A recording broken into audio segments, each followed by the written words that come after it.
Hi friends, నేను మీ సీతామహాలక్ష్మి. ఈనాటి కథలకి స్వాగతం. ఈరోజు మనం అర్ధరాత్రి అనే చందమామ కథని చెప్పుకుందాం. నారాయణపురంలోని భూస్వామి వెంకటాద్రి కొడుకు సింహాచలం తెలివైనవాడే గాని పరమ బద్ధకస్తుడు. కూర్చుని తింటే కొండలైనా కరిగిపోతాయి. చెమటోడ్చి కష్టపడకపోయినా దగ్గరుండి పనులు చేయించవచ్చు కదా అని తండ్రి ఎంత చెప్పినా సింహాచలం పొలంకేసి వెళ్ళేవాడు కాడు. బలవంతం మీద వెళ్ళినా పనులు చేసేవాళ్లను అడ్డదిడ్డమైన ప్రశ్నలడిగి తికమక పెడుతూ పనులు చెడగొట్టేవాడు. ఊళ్ళో కనిపించిన వారినల్లా అర్థం పర్థం లేని ప్రశ్నలడిగి విసిగించేవాడు.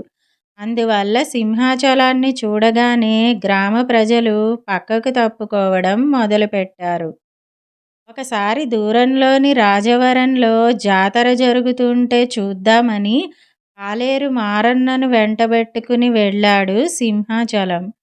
వినోదాల్లో పడి సమయం మరిచిపోవడంతో అక్కడే చీకటి పడింది. ఇద్దరూ తిరుగు ప్రయాణమై త్వరగా ఊరు చేరాలన్న తొందరలో దారి తప్పారు. వెనక్కు తిరగాలన్నా కటిక చీకటి. ఏం చేయాలో పాలుపోక చూస్తుంటే దూరంగా మిణుకుమిణుకుమంటూ వెలుతురు కనిపించింది. అతి ప్రయాసతో వాళ్ళు ఆ వెలుతురును సమీపించారు. అక్కడ ఒక గుడిసెలో బైరాగి కనిపించాడు.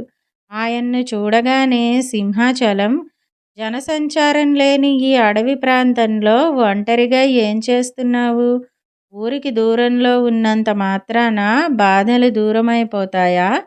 ఇక్కడ తిండికే కష్టం కదా, ఎలా ఉంటున్నావు? నువ్వు నిజంగానే బైరాగివా, లేక సంసార బాధలు భరించలేక పారిపోయి వచ్చావా? కొంపదీసి నేరాలు హత్యలు చేసి పారిపోయి రాలేదు కదా అంటూ తన అలవాటు ప్రకారం అనేక ప్రశ్నలు అడిగాడు. బైరాగి చిన్నగా నవ్వి, బాగా అలసిపోయి ఉన్నావు. ఇప్పుడు ఈ అరటిపండు తిని ప్రశాంతంగా నిద్రపో నాయనా. తెల్లవారాక నీ అనుమానాలన్నీ తీరుస్తాను అంటూ ఒక పండు ఇచ్చాడు. సింహాచలం దాన్ని తిని గుడిసెలో పడుకున్నాడు.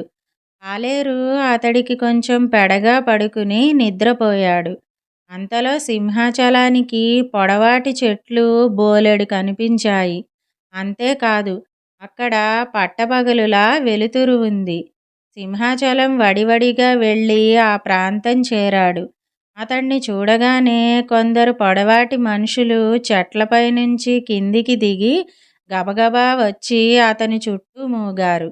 వారిలో ఒకడు సింహాచలానికి నమస్కరించి, అయ్యా, నా పేరు మర్రయ్య.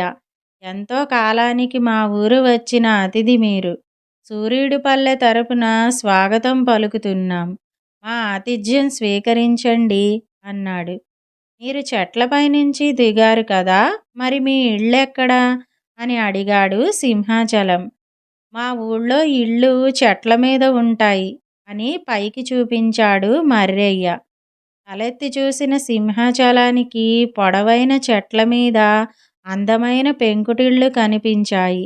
వాటిని చూసి ఆశ్చర్యపోయిన సింహాచలం, నాకు తెలిసి ఇది అర్ధరాత్రి. మరి మీ ఊళ్ళో పట్టపగలుగా ఉంది, ఏమిటి విడ్డూరం అని అడిగాడు. అందుకు వేపయ్య అనే పొడగరి, మాది సూర్యుడి పల్లె. ఇక్కడ సూర్యాస్తమయం అంటూ ఉండదు. మా పల్లెకు వచ్చిన వారికి చక్కని ఆతిథ్యం ఇవ్వాలని ఎప్పుడో పెద్దలు ఏర్పరచుకున్న కొన్ని నియమాలను విధిగా పాటించాలని, లేకుంటే సూర్యుడు మాయమై మాది శాశ్వతంగా చీకటి పల్లెగా మారిపోతుందని మా పూర్వీకులు చెప్పారు. అందుకే అతిథుల కోసం ప్రత్యేకంగా అందమైన చక్కని అతిథి గృహం కూడా నిర్మించాం అన్నాడు. ఆ అతిథి గృహమైనా నేల మీద ఉందా, అది చెట్టుపైనేనా అని అడిగాడు సింహాచలం.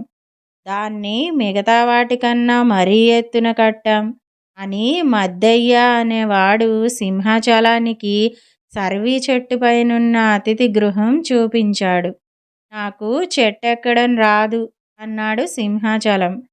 ఆ సంగతి మేము చూసుకుంటాం అంటూ వాళ్ళు సింహాచలం కాళ్లకు చక్రాలు కట్టారు. అంతే. సింహాచలం గిరగిరా గింగిరాలు తిరుగుతూ చెట్టుపైనున్న అతిథి గృహం చేరాడు.